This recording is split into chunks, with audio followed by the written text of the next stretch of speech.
Kia ora. Ko Sharon Holt tōku ingoa.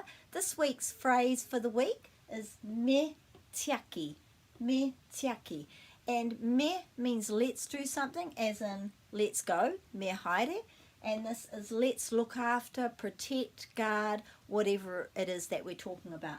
Me tiaki. You might have heard of the word kaitiaki or kaitiakitanga. That's about the person, the kaitiaki is a person who's protecting or guarding.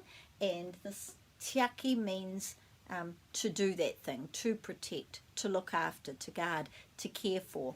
In our Bugs book, Hea ha tēnei, we use this term here at the end of each page, me tiaki he taonga, and it's talking about looking after our insects and other little creatures, being careful with them, protecting them, guard them, not squash them basically.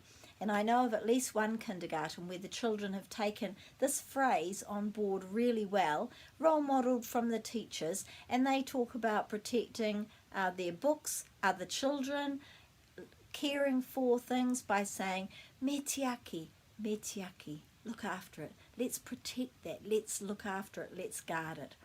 So I think that's a really lovely phrase for you to use with children and to encourage them to use it as well. It's quite easy to say, me tiaki, me tiaki, me tiaki. And it's kind of pronounced like this, me tiaki. Ka kite.